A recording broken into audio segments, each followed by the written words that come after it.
Today I'm going to be talking about the origins of one of my favorite villains, the Scarecrow, while I show you my process of painting his card. Let's go! Scarecrow's first appearance was in 1948 in Batman Detective Comics number 140. In his first version, Jonathan Crane was a psychology professor who studied fear. He was deeply fascinated and obsessed by how fear works to control people. In the classroom, he began to take it too far, and one day he shot a gun towards the students to study their reaction. Of course, this did not go unnoticed by administration, who quickly terminated him. But he didn't want to stop his studies. It even became an addiction to him, so he began to stalk people, waiting for the perfect moment to start his experiment, only choosing to act in situations where fear can be amplified to the max degree, carefully planning out his steps and wearing the Scarecrow costume to enhance the psychological pressure. He would suddenly appear to scare his subjects, carefully record every second of the encounter so he can methodically study his subjects' reactions and their subsequent actions after the fear response. He never killed any of his victims, at least not on purpose, often preferring to just rob them, as any monetary gain was merely a byproduct of the encounter. He didn't see himself as a murderer or a criminal, but as a scientist on the brink of a breakthrough. Batman started to investigate the strange robberies appearing around Gotham. He deciphered that whoever was doing this was obviously studying the victims' behavior and saw them as experiments. He was doing it because he liked it, not because of the money. This led him to look into professors in psychology, where he found Jonathan Crane. Batman and Robin confronted him during one of his staged crimes.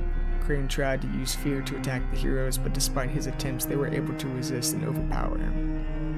However, the DC storyline was rebooted in 1985, and then again in 2011, after the events of Flashpoint called the New 52.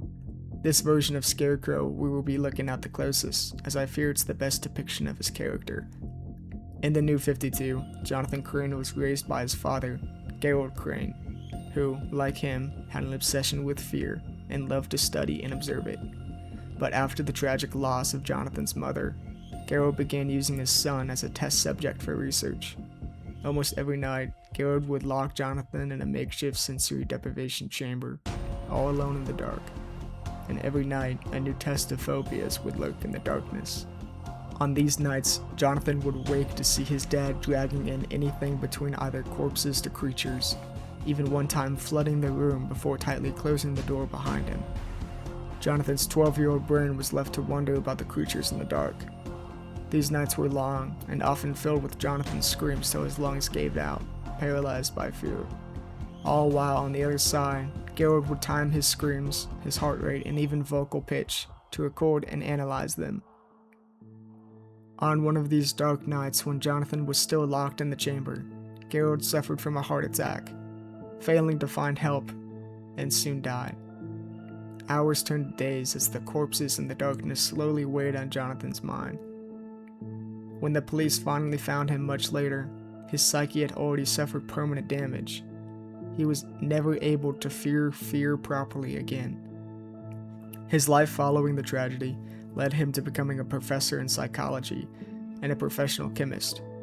But something wasn't right. That day when the police dragged him out of the basement, he came to a realization. His dad did all that for a reason. The answer was right in front of him. It was his constant state. It was his fear. There was something very precious about absolute terror. It had a way of telling the clearest truth. Following in the footsteps of his father, Crane developed a symbiosis with the emotion, never missing a minute without thinking about it. This led him to rigorous studies and analyses regarding it. He began to open up and expand his father's research. This is where Crane discovered the fear toxin. His father had been trying to create a prototype for an extremely powerful chemical weapon, where once breathed in, its onset would be immediate. The fear toxin would invade the brain, disrupting neurotransmitters, causing the brain to misread sensory input, making the victims see, hear, and feel their specific phobias.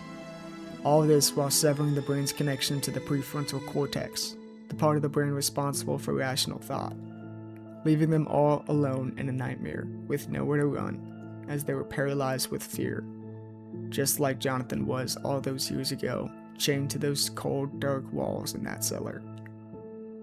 His father had been using Jonathan's sweat and tears when locked up to create his vicious formula, as he believed that the body had a unique chemical signature when faced with absolute terror. Jonathan began to study the chemical on victims, intensely watching their behavior and how well their bodies either rejected the invading chemical or accepted it, sometimes even resulting in death. He would time the effects, study the eyes, heart rate, and vocal capabilities, truly taking on the Crane family name as he had become his father's son. And just like his father, research had suggested, the most potent forms of the gas stemmed from the chemical signature of absolute terror. However, when testing, Jonathan could never get as strong of a potency as his father's. Something was off with the formula. He wondered if it was the way he was harvesting the sweat and tears. Maybe gender had a role to play. He even collected different race signatures to no avail. Nothing he did could replace the pure strength of his father's. With no other ideas, he began to wonder if he had been the factor. Perhaps his tears held a very special ingredient the others lacked. But when that batch turned out to be the worst, he finally found his answer. Crane was a child when the fear was collected. Children have a certain way of seeing the world differently than others, and therein lied his absolute terror, his strongest form, even surpassing his father's, had been found in the tears of a Gotham orphan. But Crane's obsession was an itch he could never stop scratching, taking complete control over him. He needed more, a lot more, if he wanted to become the true master of fear. He began creating cellars of his own, kidnapping and locking children in pits similar to his own, testing and collecting phobias from each one with meticulous care, till he finally had enough to make a real difference. From there, the story of Scarecrow diverges into a couple different comics in the New 52 that I might make a video on later. And as far as the process of the card, I've got some bad news. I lost the last 2 hours of footage.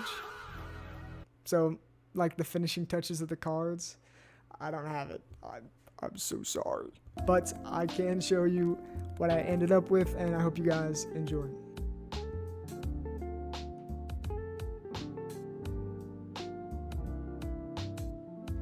It's only my second time doing card painting, with the first one being off camera just for practice, and I'm pretty happy with how it turned out.